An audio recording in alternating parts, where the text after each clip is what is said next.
The Pope.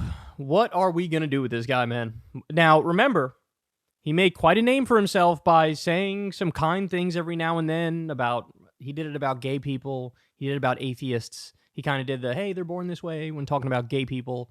I forget what he said about atheists, but he said something like kind about non-believers. And every now and then he has a moment where you're like, okay, this guy's way better than the usual super ultra conservative types that they get in there to lecture people about don't be gay and abortion is evil and blah, blah, blah, blah, blah, right? Well, the other week, he said something that was hilarious and also stupid and wrong, right? He took some shot at gay people. He used some slur. I don't even think he realized he was using the slur. He also was asked if women would ever be allowed in the church to be priests, and he was just like, no.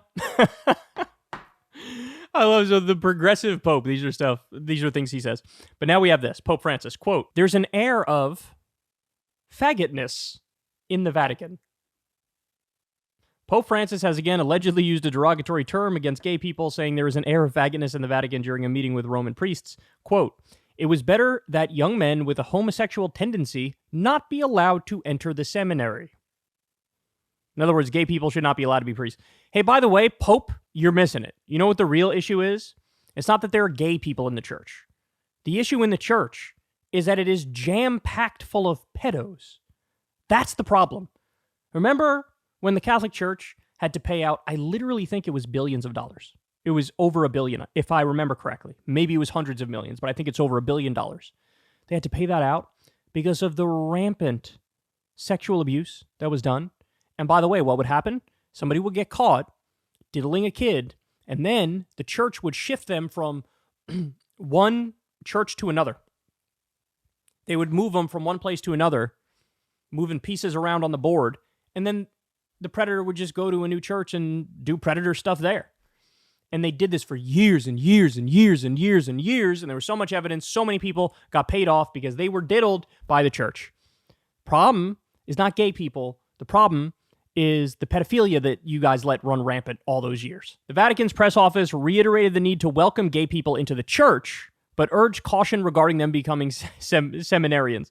Oh, so they're saying, look, we're going to be kind to you guys. We're not going to demonize you anymore, okay? We're open to you guys being Catholics, coming to church. God bless. You're with us. We're with you, etc.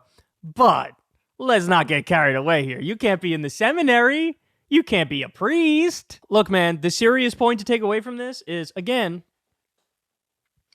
in the confines of like an ancient religion, you can only seem to be so progressive, right? You could only seem to be so progressive.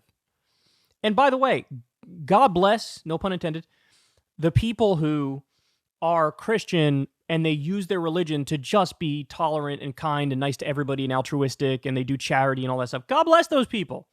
The MLK type of Christians, right? They exist. We know where they are and what they're doing, and I love those people. Whatever reason you need to be a good person, by all means, go ahead. But remember, guys, again, there's always going to be this inherent problem of, even if you're one of the people who interprets the text in a happy-go-lucky way, but it's full of contradictions. And there's also going to be the same number of people, or more, who view it in a backwards way, and who read all the bad parts and take that to heart and ignore the good parts, right? And so, within the context and the confines of a very rigid ideology, that's a religion, you can only go so far. And clearly, eventually, the Pope slipped up and says, hey, I'm not down with the faggotness, right? See, there's a way out of all of this. There's a way out of all of this, right? Don't be a modern-day cult. And yes, that's how I'm referring to religions. Just don't do it. Don't do it. I mean, look, if you're somebody who feels like you need that extra security blanket mentally because you struggle in this world without it, okay. It's a free world. You do what you want, right? But to anybody who doesn't need that extra security blanket mentally and psychologically, you could just not sign up for one of these modern day cults.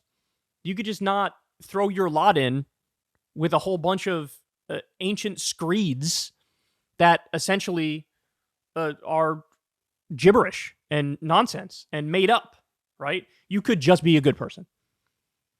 You don't need religion to be the framework or the scaffolding of the way you view the world ethically and morally. I mean, the conclusions that a lot of religions come to when it comes to ethics and morality, these are not things that couldn't have been realized without religion.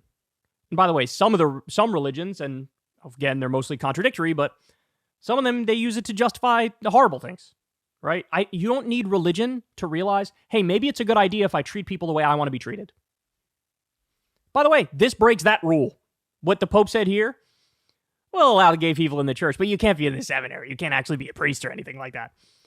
Okay, but if you were gay and if you were Catholic and maybe you want to be a priest, wouldn't you want somebody to accept you in the same way that if they were banning heterosexual people from being priests, would you, hey, that's kind of unfair. Just because I'm happen to like the opposite sex, I'm not allowed to be a priest, or like what? So it only takes you so far, bro. It only takes you so far. And again, this guy's one of the more open-minded, humanitarian, progressive religious leaders. He is, and this is still the end result. So, I don't know, maybe it turns out that there are aspects of religion that really hold us back. As much as he's moved the church forward on these things, clearly in some ways, he ain't gone all the way. And I really don't think it's that hard to just be like, gay people are just people. They're just people. Some of them are sweet, some of them are mean, some of them are complex, and some of them are simple, and they live all sorts of different lives, and a broad rule against them, that's like the textbook definition of discrimination and also prejudging them as individuals because they happen to like somebody of the same sex. I mean, I'm saying the most basic things in the world, but apparently we need to. Because a super powerful leader of a major world religion is out there saying faggotness and saying gay people need not apply. If he said, imagine he came out and said Jews need not apply. Everybody would be like, what the fuck?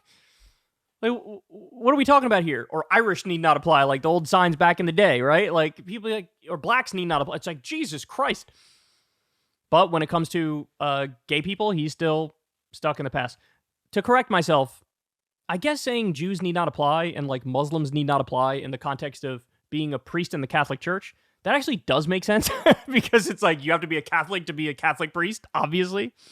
But I'm saying it within the context of any other part of society, right? If you have a restaurant and you say blacks need not apply, Irish need not apply, whatever, fill in the blank, Muslims, etc., people be like, oh, that's just brazen discrimination.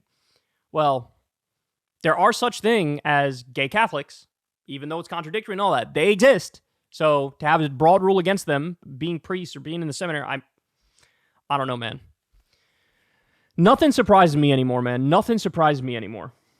I guess we'll take the W of the Pope being against the genocide in Gaza. We'll take that W. He can figure that one out, but he can't figure out, hey, don't ban all gay people from the seminary. Like, amazing. All right, guys. That's the show. I love you all very much. Everybody tune in to Crystal Kyle and Friends this week. We're going to be talking to somebody who resigned from the State Department in protest over the U.S. policy towards Gaza. You're not going to want to miss it. I'm really looking forward to that conversation. Thank you to everybody who supports the show on Patreon. That link's below. Thank you to everybody who tips on YouTube. That thanks button is below as well. I love you guys, man. I've never had a conversation with an advertiser, and you guys have rewarded me for that fact, realizing that we got to build it through small dollar donations since that's the reality of the situation. All right, guys, I'll talk to everybody tomorrow. Have a great rest of your day. Hey, y'all, do me a favor and like and subscribe. It helps out big time in the algorithm. Click the bell as well for notifications when videos drop, and watch that video on screen right now. You know you want to.